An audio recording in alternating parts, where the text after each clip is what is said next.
First major question यही होता है कि अगर हम एक नॉर्मल कॉलेज से एडमिशन लेने वाले हैं, क्या हमें आगे जाके परेशानी होती है? अगर आपको बेसिक टेक्निक्स मालूम हो, आपको मास स्पेक मालूम हो, एलाइजा आपको पता हो, आपको वेस्टर्न ब्लॉटिंग पता हो, आपको सदर्न ब्लॉटिंग पता हो, तो आपको मुश्किलों का सामना नहीं करना पड़ता। सिंस आपने बहुत सारे एग्जाम मेंशन किए, टिफर मेंशन किया, गैट भी मेंशन किया, IIT जैम, उसके अलावा भी आपने बहुत सारे government exam, how was the preparation stage? For government exam जैसे FCAT थे, तो CGL था जो मैंने क्लियर किए थे, रेलवे के एग्जाम जो मैंने क्लियर किए थे, उनके कंपैरिजन में इन एग्जाम्स को अगर हम कंपेयर करते हैं तो बहुत ज़्यादा डिफरेंस है। If you can mark few things जो ध्यान में रखनी चाहिए during the preparation? For the preparation first of all जो है, जैसे बाकी सब लोग कहते हैं डिसिप्लिन होना चाहिए, उसके साथ साथ आपको हार्ड वर्किंग होना चाहिए, वो तो आपको होना ही चाहिए, लेकिन एक बेसिक चीज़ें कुछ और भी होती हैं जो आपको अपने साथ रखनी होंगी। वो ये है कि आपको अपनी डाइट्स वगैरह प्रॉपर लेनी है।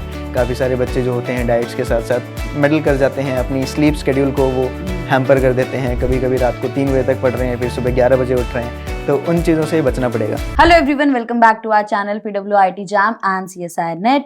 सो हम हमेशा आपके साथ बहुत सारे एग्जाम्स के बारे में डिस्कशंस करते हैं, आपको बहुत सारे एग्जाम्स के बारे में बताते हैं, IIT जैम के बारे में बताते हैं, CSIR नेट के बारे में बताते हैं, एंड स्पेशली कार के स्टूडेंट्स और IIT जैम के स्टूडेंट्स को हमेशा बोलते हैं कि अगर आप IIT एग्जाम क्वालिफाई करेंगे, गैट भी करेंगे, CUET PG करेंगे या टिफर करेंगे तो आपको इन प्रेस्टिजियस इंस्टीट्यूट्स में एडमिशन मिलेगा। एंड जब हम बताते हैं तो ऑब्वियसली वो लाइफ बहुत अच्छी दिखती है, बट जब एक स्टूडेंट अपनी लाइफ शेयर करता है कि वहाँ पर रियल लाइफ एक्सपीरियंसेस क्या हैं, उन इंस्टीट्यूट्स में कैसी रिसर्च होती है, कैसे एडमिशन के बाद प्रोसीजर्स होते हैं, तो डेफिनेटली आपको और बेहतर समझ में आता है कि आपको क्या करना है और क्या नहीं करना। सो आज हम वैसे ही एक रियल लाइफ एक्सपीरियंस को आज शेयर करेंगे through this podcast. So we have with us student Yogesh, जो करंटली परस्यू कर रहे हैं इंटीग्रेटेड PhD फ्रॉम IISc Bangalore. So firstly, most welcome to our channel and the platform. Please introduce yourself. So I'm Yogesh और मैं अभी परस्यू कर रहा हूँ इंटीग्रेटेड PhD फ्रॉम IISc बैंगलोर। मैंने अपनी जो ग्रेजुएशन थी वो बोटानिकल साइंसेस में यूनिवर्सिटी ऑफ दिल्ली से की थी, जिसके बाद कुछ समय तक मैं एज अ टीचर नीट के स्टूडेंट्स को पढ़ाता था, chemistry and biology. Then I gave some government exams hand by hand, जो कि मैंने क्लियर भी किए, लेकिन जो बचपन से एक रिसर्च माइंडसेट था, रिसर्च जो एक्सपोजर चाहिए था, वो पाने के लिए मैंने अपने बाकी एग्जाम्स दिए, जैसे TFR, गैट बी और IIT जैम, जिनमें एक डिसेंट रैंक स्कोर करने के बाद कुछ इंटरव्यूज़ भी थे जो क्रैक करने के बाद होपफुली फॉर्चुनेटली जो मुझे एडमिशन मिला IISc बैंगलोर में। Okay, thank you so much. Okay, तो सबसे पहले मैं आपकी बैचलर से ही स्टार्ट करूंगी, क्योंकि आपकी बैचलर्स एक बेसिक साइंसेस है, बॉटनी से है। तो बहुत सारे स्टूडेंट्स को ये भी कन्फ्यूजन होती है कि अगर हम रिसर्च की तरफ जाएंगे और बेसिक साइंसेस से स्विच करके रिसर्च की तरफ जाएंगे तो बहुत सारे इश्यूज होते हैं, क्योंकि in hand comparatively basic sciences में कम होता है। तो क्या आपको ऐसी कोई डिफिकल्टी फील हुई थी? जो बेसिक साइंसेस से UG करते हैं या फिर नॉट सो प्रेस्टिजियस यूनिवर्सिटीज़ से जिनका बैचलर्स होता है, उनको एज सच IISc बैंगलोर या IISER पुणे जैसे बाकी प्रेस्टिजियस इंस्टीट्यूट्स में उतनी दिक्कतों का सामना नहीं करना पड़ता, जितना कि अगर वही स्टूडेंट्स अपनी बेसिक कॉलेजेस से या फिर बेसिक यूनिवर्सिटीज़ से मास्टर्स करने के बाद में PhD करने में जाते हैं। Right, very right. क्योंकि इंटीग्रेटेड PhD में हमारे पास मास्टर्स और PhD दोनों का एक्सपोजर हैंड बाय हैंड चलता है। तो अगर आपको बेसिक टेक्निक्स मालूम हो, आपको मास स्पेक मालूम हो, एलाइजा आपको पता हो, आपको वेस्टर्न ब्लॉटिंग पता हो, आपको सदर्न ब्लॉटिंग पता हो, तो आपको मुश्किलों का सामना नहीं करना पड़ता। लाइफ काफ़ी ईजी हो जाती है उसके बाद में। आई थिंक एक ही चीज़ से दो सॉल्यूशंस मिल गए। जो बेसिक होता है, फर्स्ट मेजर क्वेश्चन यही होता है कि अगर हम एक नॉर्मल कॉलेज से एडमिशन लेने वाले हैं, क्या हमें आगे जाके परेशानी होती है? Obviously you don't need to face a major problem. ऐसा कुछ नहीं होता कि लाइफ ही पूरी अपसाइड डाउन होने वाली है, ऐसा कुछ नहीं होता। एंड बहुत ही अच्छा पॉइंट मेंशन किया योगेश ने कि अगर आप इंटीग्रेटेड PhD में एडमिशन ले रहे हो तो ऑब्वियसली मतलब इंडिया में भी मोस्टली ऐसा है कि जो इन हैंड एक्सपीरियंस शुरू होता है ना, एक्सपेरिमेंटेशन प्रोसेस शुरू होता है, एक्सपेरिमेंट शुरू होते हैं, वो मास्टर्स में शुरू होते हैं। एंड सिंस जब आप इंटीग्रेटेड PhD में एडमिशन लेते हो तो आप मास्टर्स भी एक प्रेस्टिजियस इंस्टीट्यूट से ही कर रहे हो, तो ऑब्वियसली आप तभी सीख जाओगे बहुत सारी टेक्निक्स को, and gradually you will learn. ऐसा कुछ नहीं कि आप फर्स्ट डे जाओगे और कोई आपको कह देगा डू दिस एक्सपेरिमेंट, नो, ऐसा कुछ नहीं होता है। You will learn, you will explore, and there are people जो आपकी हेल्प करेंगे। तो you need to be very calm, composed, and most importantly be prepared. एक अच्छे माइंडसेट के साथ जाओ, एक एक्साइटमेंट के साथ जाओ, क्योंकि एक डिफरेंट लाइफ होने वाली है। सो वो सबसे ज़्यादा ज़रूरी होता है। Carrying forward to it, since आपने बहुत सारे एग्जाम मेंशन किए, टिफर मेंशन किया, गैट भी मेंशन किया, आईआईटी जैम, उसके अलावा भी आपने बहुत सारे government exam, how was the preparation stage? Okay, so for government exams जैसे एफकैट थे, जो हम्म, सीजीएल था जो मैंने क्लियर किए थे, रेलवे के एग्जाम्स जो मैंने क्लियर किए थे, उनके कंपैरिजन में इन एग्ज़ाम्स को अगर हम कंपेयर करते हैं तो बहुत ज़्यादा डिफरेंस है, क्योंकि हाँ राइट। उनमें आपको पढ़ाई लगातार करनी होती है, पढ़ाई यहाँ भी लगातार करनी होती है, लेकिन उसमें आपके पास एक रफ़ प्लानिंग होती है, लेकिन यहाँ पर आपको प्लानिंग काफ़ी अच्छी करनी होगी अगर आपको एग्ज़ाम्स क्रैक करने हैं। बिकॉज़ यहाँ पर उतनी ज़्यादा डाइवर्स फ़ील्ड नहीं होती, जैसे कि रेलवे में आपके पास बहुत डाइवर्स फ़ील्ड से क्वेश्चन्स आ जाते हैं, एफकेट में आ जाते हैं। लेकिन इन एग्ज़ाम्स में आपके पास डाइवर्स फ़ील्ड नहीं होती, लेकिन आपको डीप लर्निंग बहुत चाहिए। Very right. क्योंकि एग्ज़ाम्स में जो क्वेश्चंस पूछे जाएँगे वो आपको एंजाइम का मैकेनिज़्म से पूछे जा सकते हैं। एग्ज़ाम्स में क्वेश्चंस आपको इम्यूनिटी की डीप लर्निंग से क्वेश्चंस पूछे जा सकते हैं। तो आपको अपने सब्जेक्ट्स को बहुत ज़्यादा अच्छे से प्रिपेयर करना पड़ेगा, ताकि आप उन क्वेश्चंस को आंसर कर सको। और अगर आप उन क्वेश्चंस को फिर भी सोचते हो कि ठीक है, मैं बेसिक साइंसेस से कर लूँगा अपने क्वेश्चन सॉल्व, एक अच्छी खासी डिसेंट रैंक में ले आऊँगा, लेकिन फिर आपको प्रॉब्लम होगी इंटरव्यूज़ में। क्योंकि इंटरव्यूज़ में अगर वो क्वेश्चंस आपके सामने पिच करेंगे और अगर आप उनमें से बोलेंगे कि I am not sure of this, तो फिर आपका वो एक बैड इंप्रेशन क्रिएट करता है। And if you can mark few things जो ध्यान में रखनी चाहिए during the preparation? For the preparation first of all जो है, जैसे बाकी सब लोग कहते हैं डिसिप्लिन होना चाहिए, उसके साथ-साथ आपको हार्ड वर्किंग होना चाहिए, वो तो आपको होना ही चाहिए। लेकिन एक बेसिक चीज़ें कुछ और भी होती हैं जो आपको अपने साथ रखनी होंगी, वो ये है कि आपको अपनी डाइट्स वगैरह प्रॉपर लेनी है।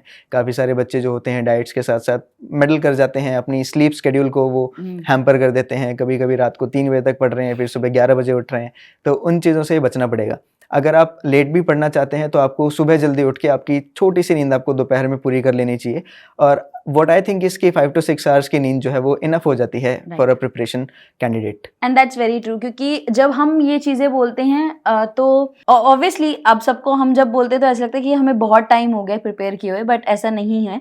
ऑब्वियसली वो सारे हमारे एक्सपीरियंसेस है जो हमने ग्रेजुअली लर्न किए हैं, एंड सिंस जब स्टूडेंट्स आते हैं तो उनके करंट एक्सपीरियंसेस होते हैं, उन्होंने बहुत रिसेंटली ये सारी चीजें फेस की होती हैं, तो वो एक डिफरेंट पर्सपेक्टिव होता है।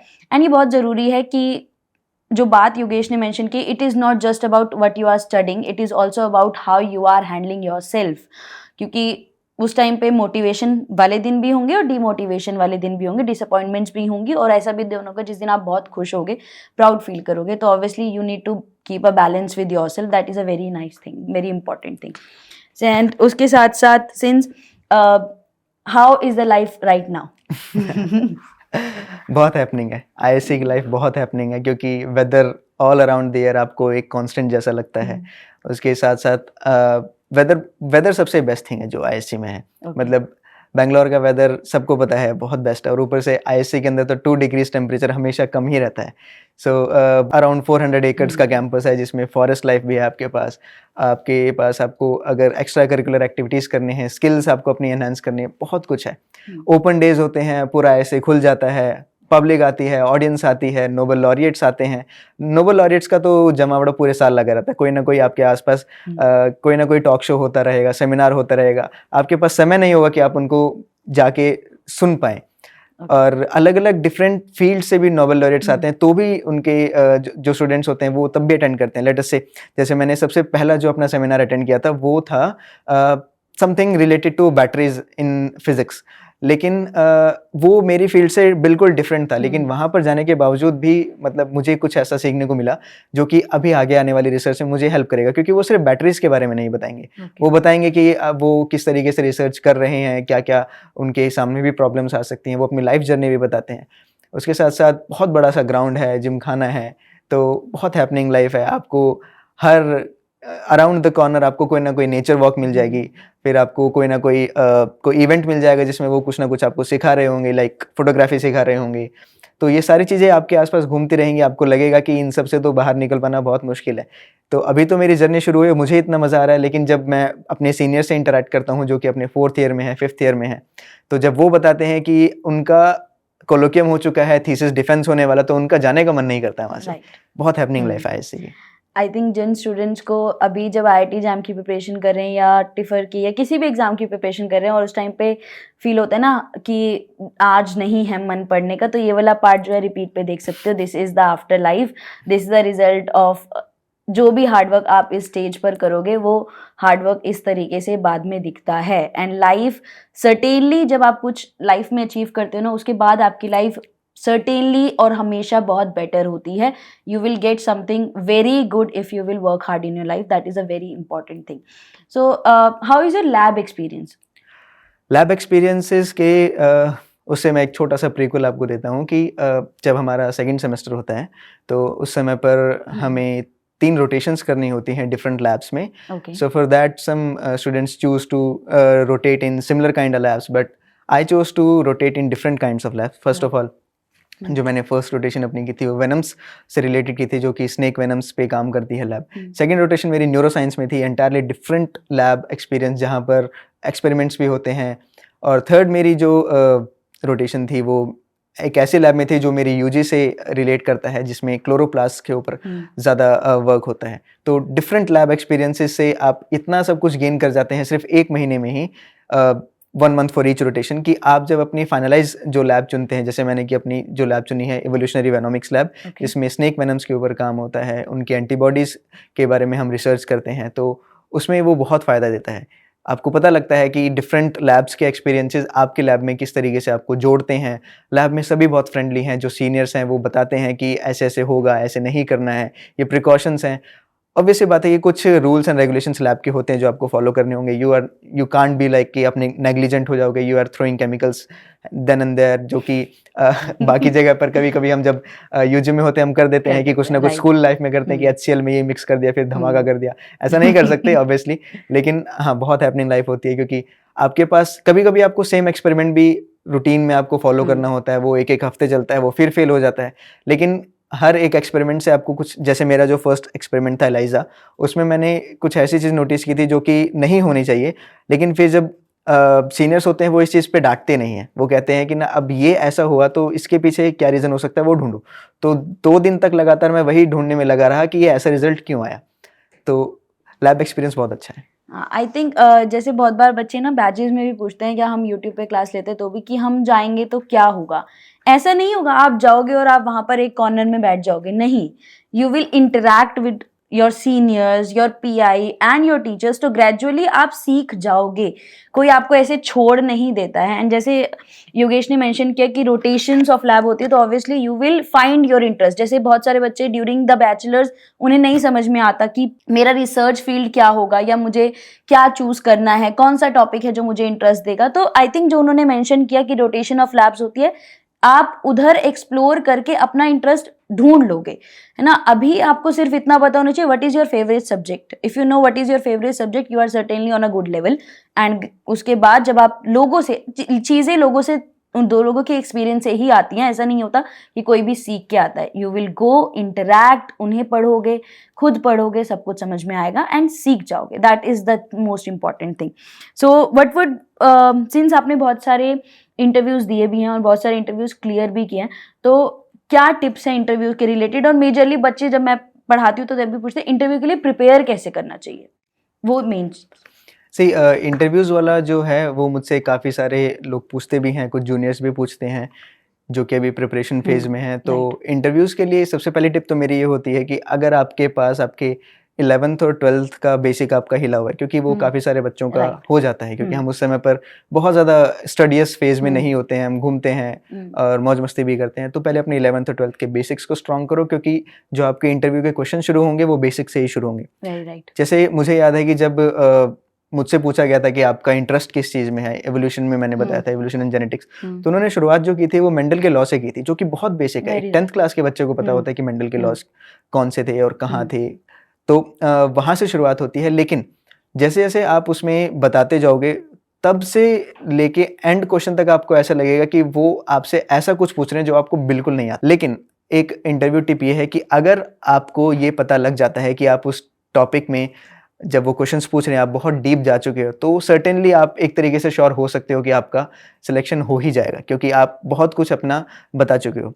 मैंने एक जगह इंटरव्यू दिया था, RCB Faridabad, regional centre for biotechnology. वहाँ मैंने जब बताया था कि मेरी जो बैचलर्स है वो बोटेनिकल साइंसेस में है, तो उन्होंने मुझसे लगातार 20 क्वेश्चंस और अराउंड 25 क्वेश्चंस बोटेनिकल साइंसेस से धड़ाधड़ पूछे थे। एक के बाद एक C4 साइकिल बताओ, केल्विन हम्म। साइकिल बताओ, C3 से क्या हम्म। डिफरेंस है, फिर कैम्प पाथवे बताओ, फोटो रेस्पिरेशन बताओ, बहुत सारी चीज़ उन्होंने लगातार पूछी थी। कौन सा पौधा है उसके अंदर आपको ऐसा स्टोमेटा मिलेगा, किसमें आपको बंडल शीथ सेल्स नहीं मिलेंगे, ऐसे ऐसी चीज़ उन्होंने बहुत सारी पूछी थी और उनमें से आधी से ज़्यादा चीज़ें जो थी वो बेसिक से थी। Very right. उसके बाद में आपको सीधी सी बात है कि 11th-12th के बाद में आपको अपने बैचलर्स का सारा पता होना चाहिए। सारा नहीं भी पता है तो जिस फील्ड में आप अपना पिच करना चाहते हो आइडिया कि मुझे सेल बायोलॉजी में इंटरेस्ट है या फिर मुझे न्यूरो साइंस में इंटरेस्ट है, कम से कम आप उसके बेसिक्स को तो क्रैक करके ही जाओ, क्योंकि अगर उन बेसिक्स के साथ साथ आप खेल जाओगे तो फिर आपका सिलेक्शन काफ़ी हद तक निश्चित हो जाता है। मैंने एक इंटरव्यू दिया था national centre for brain research, ऐसा समथिंग सिमिलर नेम है, मानेसर में है, NBRC। तो वहाँ पर मेरा जाने से पहले मैंने न्यूरोसाइंस के बारे में थोड़ा थोड़ा पढ़ा, मेरा उतना इंटरेस्ट नहीं था तो न्यूरोसाइंस के बारे में मैंने थोड़ा पढ़ा, कुछ बेसिक्स मैंने प्रिपेयर किए, लेकिन वहाँ जाने के बाद एंटायरली डिफरेंट क्वेश्चंस उन्होंने पूछे जो कि रिलेट करते थे सेल बायोलॉजी से, इम्यूनिटी से रिलेट करते थे। तो उन सबको भी जितना हो सकते हो आप आंसर करते हो। तो उन्होंने पहले 5-7 क्वेश्चंस पूछे, फिर मुझसे मेरा इंटरेस्ट पूछा कि आपका इंटरेस्ट किस में है। तो आपको इंटरव्यूज जो होंगे वो हर एक इंस्टीट्यूट में आपको डिफरेंट टाइप के मिलेंगे, लेकिन एक चीज़ जो उन सब में कॉमन होगी वो यही होगी कि वो सबसे पहले आपका बेसिक्स टेस्ट करेंगे, साथ ही साथ आपको व्हाइट बोर्ड के ऊपर भी क्वेश्चन सॉल्व करने के लिए देंगे कि व्हाइट बोर्ड पर आप कितने अच्छे से सॉल्व कर पाते हो।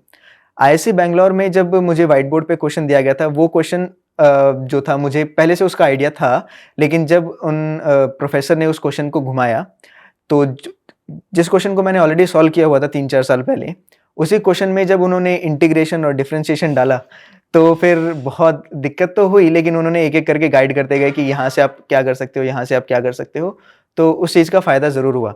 तो प्रोफेसर्स गाइड करते हैं इंटरव्यूज़ में, आपसे क्वेश्चंस के साथ साथ वो हिंट्स भी देते हैं, पिच करते हैं। They just want to know कि आप उन हिंट्स को कितने अच्छे से ग्रैब करते हो। अगर आप उन हिंट्स को पकड़ जाते हो, आप उनके अराउंड आंसर को घुमा देते हो, तो अगर आपका सॉल्यूशन इनकरेक्ट भी है तो भी आपका सिलेक्शन हो सकता है। दैट इज बेसिकली वो ये जानना चाहते हैं कि ऑब्वियसली जब आप इंटरव्यूज के लिए जाते हो तो मोस्टली या तो PhD इंटरव्यूज होगा, दैट मीन्स आपकी बैचलर्स भी हो चुके हैं, मास्टर्स भी हो चुके हैं। You should be on a certain level. ऐसा नहीं है कि आप PhD के लिए जा रहे हो और बिल्कुल ब्लैंक हो, आपको सेल ही नहीं पता क्या है। बायोकेमिस्ट्री जा रहे हो, आपको अमाइनो एसिड्स ही नहीं पता। सो ये बहुत बेसिक चीज़ें हैं जो पता होनी चाहिए। एंड ऑब्वियसली जब आप इंटीग्रेटेड PhD के लिए जाओगे तो आपको बैचलर्स तक का एटलीस्ट आना चाहिए। Your basics should be very strong. और कोई आपसे एक्सपेक्ट नहीं कर रहा कि आपको पता होना चाहिए अच्छा सेंट्रीफ्यूगेशन में मिस्टेक हुई है तो अगर ये वाला रिजल्ट आ रहा है, जैसे बहुत बार इलेक्ट्रोफोर्सिस में बैंड्स जो होते हैं वो डिफ्यूज आउट हो जाते हैं। आपसे डायरेक्टली नहीं पूछेंगे इलेक्ट्रोफोरेसिस में बैंड्स डिफ्यूज आउट क्यों हो गए, but you should know what is electrophoresis, what is the principle of electrophoresis, which is very basic. So you should be prepared with your basics before going for a interview, very important.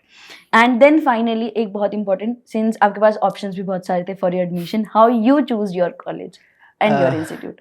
Okay, first of all एक चीज़ मैं पिछले question में add कर देता हूँ answer में अपने कि जब आप अपने इंटरव्यूज़ में जाएंगे तो उससे पहले काफ़ी बच्चे जो होते हैं वो फिज़िक्स को, केमिस्ट्री को और मैथमेटिक्स को थोड़ा निगलेक्ट कर देते हैं कि हमें इनमें से क्वेश्चंस तो शायद ही कोई पूछेगा। लेकिन अगर आप किसी प्रीमियर इंस्टीट्यूट के इंटरव्यू में हैं तो पैनल में आपको सिर्फ आपके फील्ड से रिलेटेड ही प्रोफेसर्स मिलेंगे, ऐसा ज़रूरी नहीं है। क्योंकि जो एक प्रोफेसर थे जो न्यूरोसाइंस के थे, उन्होंने मुझसे जो मैं भी आपको बता रहा था डिफरेंशिएशन और इंटीग्रेशन, वो कम्प्लीटली मैथमेटिकल बैकग्राउंड था उनकी जो यूजी थी वो शायद बीटेक थी IIT कानपुर से, तो कम्प्लीटली मैथमेटिकल क्वेश्चंस उन्होंने पूछे। और ऐसा सिर्फ एक ही उसमें नहीं, बाकी इंटरव्यूज़ में भी हुआ। टिफर मुंबई के इंटरव्यू में मुझसे ग्राफिकल इक्वेशंस ड्रॉ करवाई थी, e⁻x का ग्राफ मुझसे ड्रॉ करवाया था। तो ये चीज़ें आपको पता होनी चाहिए। अगर आप ऐसा सोचते हैं कि वो मैं नहीं पढ़ के जाऊँगा और सिर्फ बायोलॉजी से रिलेटेड सारे आइडियाज़ पिच कर दूँगा, तो हो सकता है कि कहीं ना कहीं आपके चांसेस कम हो जाएँ, क्योंकि कुछ ऐसे बच्चे भी होंगे जो सब कुछ प्रिपेयर करके आ चुके होंगे। और मेरा पर्सनल आपको ये रहेगा एडवाइस कि अगर आप मैथमेटिक्स को थोड़ा अच्छे से प्रिपेयर कर लेते हो तो आपका हमेशा एक अपर हैंड रहेगा उन स्टूडेंट्स के ऊपर जो कि उतने अच्छे से उनको नहीं प्रिपेयर कर पाए। Now coming to the question कि IISc बैंगलोर ही क्यों, तो मेरा एडमिशन वैसे IIT जैम के थ्रू IIT रुड़की में भी हुआ था, लेकिन वहाँ मास्टर्स में हुआ था। एंड बाकी जगह पर भी इंटीग्रेटेड PhD ऑफर हुआ था, लेकिन IISc ही क्यों, क्योंकि उसकी मेन बिल्डिंग में कुछ बात है। उसकी मेन बिल्डिंग में कुछ ऐसा है कि जब मैं इंटरव्यू देने गया था तब कुछ तो था उसमें कि हाँ, जो एकदम से हिट कर गया। आज भी जब मैं अपने सीनियर से पूछता हूँ तो वो बताते हैं कि जब भी वो अपने एक्सपेरिमेंट्स के बीच में होते हैं, रिजल्ट नहीं आ रहा होता है, तो 5 मिनट मेन बिल्डिंग के सामने जाके बैठ जाते हैं, आधा घंटा बैठ जाते हैं, वहाँ पर समय का पता नहीं लगता। इट्स लाइक जब भी आप जाओगे आपको लगेगा कि ये पहले हो चुका है, डेजा वू जैसा आपको लगेगा वहाँ पर, और आपको ऐसा लगेगा कि समय शायद बहुत धीरे चल रहा है, क्योंकि आसपास उनके हरियाली भी बहुत है, और ऐसा नहीं है कि वो मेन बिल्डिंग के आसपास बहुत घास है, कुछ नहीं है, एक सैंडी बैकग्राउंड है, लेकिन वो बहुत प्यारा लगता है। तो एक तो मेन बिल्डिंग की बात ही कुछ और है। दूसरी बात कि आईएससी बैंगलोर के जितने भी प्रोफेसर्स थे, उनके बारे में जब मैं इंटरव्यू में गया था, तो मैंने अपनी सीनियर से भी वहाँ पर एक-दो से इंटरेक्शन किया था, तो उन्होंने बताया था कि प्रोफेसर्स बहुत चिल हैं, एंड स्पेसिफिकली जहाँ मेरी लैब है इकोलॉजिकल साइंसेस, वहाँ के प्रोफेसर्स तो अल्ट्रा चिल हैं। May be the chillest department in the whole IISc is ecological sciences. और उसके साथ-साथ प्रोफेसर्स इतने चिल हैं कि रात को 2 बजे आप एक्सपेरिमेंट कर रहे हो और आप कभी-कभी इन्फॉर्म करोगे कि एक्सपेरिमेंट में ऐसा हो रहा है और ये कुछ गड़बड़ मुझे लग रही है। तो I remember one of my friend, जब उन्होंने अपनी ये स्टोरी बताई कि वो ऐसा कर रहे थे रात को 2 बजे, तो प्रोफेसर रात को 2 बजे उठ के आके ये देख रहे हैं कि एक्सपेरिमेंट में गलती कहाँ हो रही है। तो जितने एंथुसियास्टिक आप हो रिसर्च के लिए, उससे 10 टाइम्स ज़्यादा प्रोफेसर एंथुसियास्टिक है। और इसके साथ-साथ वो ध्यान भी रखते हैं और पूछते भी हैं। कुछ प्रोफेसर्स तो ऐसे हैं कि अगर आप बाय चांस आपने बताया कि मैं आज बीमार हूँ, और फिर जब आप बीमारी के बाद में अपनी हील अप होके आप वापस से लैब आओगे, तो आपके लिए खाना भी बना के ले आएँगे। कुछ प्रोफेसर इतने वेरी चिल हैं। नाइस। तो आईएससी का जो एक नेम टैग है, वो तो ऑब्वियस सी बात है, वो बहुत मैटर करता है। लेकिन उसके साथ-साथ जो वहाँ एनवायरनमेंट है, जो वहाँ स्टडीज़ एनवायरनमेंट के साथ-साथ आप बाकी चीज़ें भी एक्सप्लोर कर सकते हैं। तो वो चीज़ बहुत अच्छी है, वही एक वेट था जो कि मुझे बाकी चीज़ों से खींच के आईएससी की तरफ लेके आया। Very nice. आई थिंक जो बहुत इंपॉर्टेंट चीज़ है, please going for the interview में जाने से पहले एक बार सबकी वेबसाइट, जितने भी इंस्टीट्यूट है, कोई भी इंस्टीट्यूट हो, उनकी वेबसाइट्स पे सब कुछ अवेलेबल है कि कौन से प्रोफेसर्स वहाँ पर काम कर रहे हैं, कौन कौन से डिपार्टमेंट्स वहाँ पर फंक्शनल हैं, कहाँ कहाँ पर रिसर्च हो रही है और किस टॉपिक पर रिसर्च हो रही है, ये भी मेंशन होगा। Do your research before going for the interview. And I think जब योगेश ने मेंशन किया कि उनको वहाँ जाके वो वाइब, मुझे अपना टाइम याद आया। Obviously I have not done PhD, but जब मैं मास्टर्स के लिए गई थी अपनी यूनिवर्सिटी, तो देयर आर सर्टेन थिंग जो आपको क्लिक करती है। आप जब जाते हो ना, आपको पता चलता है there is something which is attracting you, and I think that is very nice. And जैसे आप होते हो वैसे लोग आपको हर जगह मिल जाते हैं। अगर आप एंथुजियास्टिक हो, definitely you will get enthusiastic people जो आपके साथ काम करेंगे। तो इस चीज़ का हमेशा ध्यान रखना, घबराने की कोई बात नहीं है, चीज़ें सेटल होती हैं, यू विल गेट बेटर, आपको जो चाहिए वो आपको ज़रूर मिलेगा। एंड आई थिंक जब हम स्टूडेंट से उनके एक्सपीरियंस शेयर करते हैं या वो हमें बताते हैं, तो ऐसे लगता है कि हमने जो चीज़ें देखी हैं वो सामने बिल्कुल फ्लैशबैक में आ जाती हैं। तो that is very nice talking to you. बहुत मज़ा आया मुझे ये पॉडकास्ट करके, इंटरव्यू करके। All the very best and thank you so much for joining us. Thank you.